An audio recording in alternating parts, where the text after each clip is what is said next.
The total income of all hardcore pornography in the US is estimated at a mind-blowing $13 billion a year, with $6 billion of this supposedly being legal. Adult movies alone generate billions of dollars and has become the fastest and best-selling hardcore porn available on the market. The hefty and more than impressive cameras are set up and ready, the bright lights giving the room an aura of subtle yet intense dazzling radiation. To most, the studio looks professional and intriguing, a dazzling performance about to unfold before their eyes. To me, there is nothing intriguing or dazzling about it. I am fully aware of the horrors I am about to face and forced to endure. My body feels numb as I'm dressed in a tiny Ann Summers-style outfit, sitting on a chair in a dark side room. I'm alone, which makes a refreshing change to being ordered about continuously whenever I'm in their presence. But in some ways it's worse. My mind wanders as I try so hard to stop myself from thinking what's about to happen. I start giving myself a pep talk in my head, telling my mind how ridiculous I'm being. I've done this so many times before. Man up and get over yourself. But I can't get rid of the deep, bottomless sick feeling that's slowly penetrating every inch of my body. Luckily, the drugs start kicking in, and it doesn't take long for the tingling, numbing, calming sensation to overtake the sickening nerves. As I walk through the door, the cameras have already begun rolling. In the made-up showroom in the middle of the studio, 4 men are warming up and getting themselves ready. It's in this moment, before the pain and the torment begins, that I wish I could be anywhere but here. That I crave being curled up in the safety of my mum's arms like nothing else. That I wish fear didn't stop me every day from telling her about the people I had accidentally crossed paths with and the world I'd been forced into. The hatred I felt towards myself for lying to everyone around me and the double life I was now living starts consuming my every thought and feeling. I want to turn and run away so far and never look back. But the consequences of that choice, I knew, would make life even more unbearable, and so just existing remained my best and only option. I was about 13 or 14 when it first happened. As my body lay rigid on the bed, despite the drugs, the excruciating pain never ceased to surpass and take the lead. I was suddenly paralysed and immobilised. The pain completely vanished, and the next thing I knew, I was looking down on myself from above. I must have been about ceiling height, because I could see the bed, the men, the cameras, the lights, and the whole studio below me. Was I dead? Had I overdosed on heroin? It was the strangest out-of-body experience I'd ever experienced.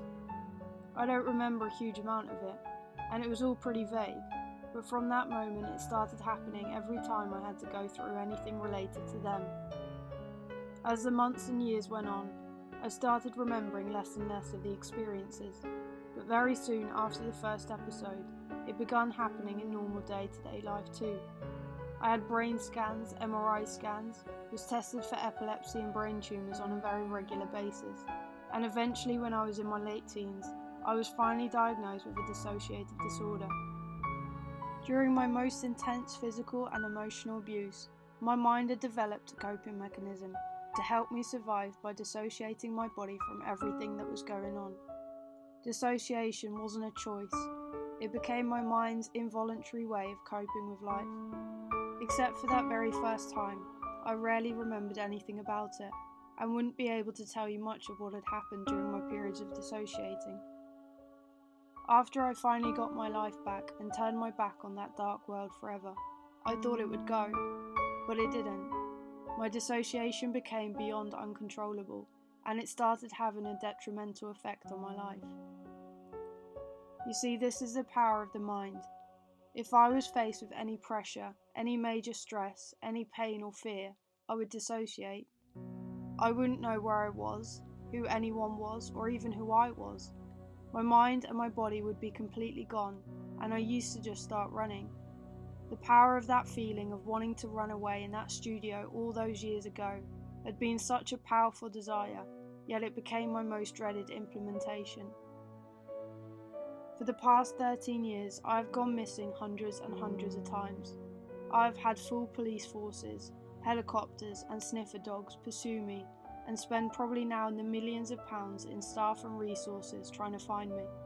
I have walked and ran thousands of miles, ending up in places all around the country.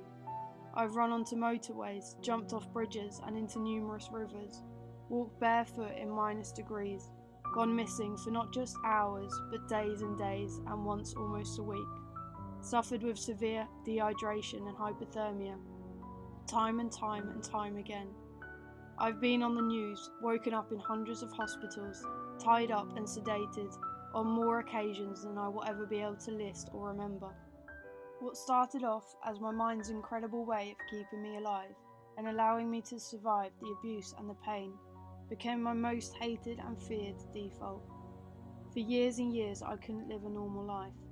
I was in and out of general hospitals, psychiatric institutions, mental wards and police cells. No one knew what to do with me because I was either running, having no clue who I was or what I was doing, or I presented better than most normal people without any issues. And then my miracle happened. And when I say miracle, this didn't happen overnight, but it's my miracle because I was given insight into my disorder and into my brain in ways most people I'd come across had never been given the opportunity. I will be forever grateful for Mercy Ministries, the program I got onto to help me sort my life out. Beyond grateful for my therapist Gemma, who I have been working with for the past however many years now, and who has become just an incredible person and friend in my life. And for my support network, for who I don't even have any words. Without them, there is no way I'd be in the place I am now.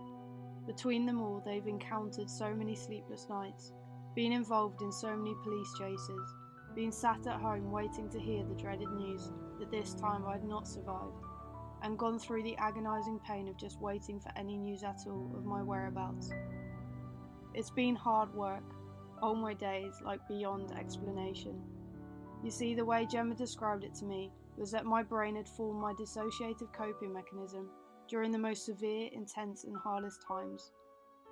However, as that period of my life has now disappeared, my subconscious can't distinguish between what is a house on fire and what is just toast burning. It smells smoke, which can be stress, fear, pain, etc.